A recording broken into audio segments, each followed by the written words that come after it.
स्वतःवर एवढा वेळ खर्ची घाला की इतरांचे दोष बघायला आम्हाला वेळच शिल्लक राहता कामा नये. स्वप्नामध्ये स्वतःचा इतकं हरवून घ्या स्वतःला की बाकी काही तुम्हाला आठवताच कामा नये. महत्वाचा भाग आहे तो हा.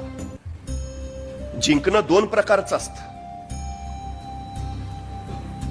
लढणं सुद्धा दोन प्रकारचं असतं.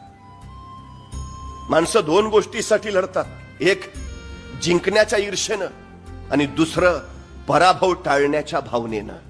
दोन्हीकडे विजयच आहे. जिंकण्याच्या ईर्षेनं लढला तरी विजयच मिळणार आणि पराभव टाळण्यासाठी लढला तरीही विजयच मिळणार. पण या दोन्हीतही मूलभूत फरक आहे. जिंकायचं लढायचंच असेल तर जिंकायच्या ईर्षेनंच लढा, पराभव टाळण्यासाठी नव्हे. कारण मनात विचार जरी पराभवाचा आला तरी तुम्ही संपून गेला.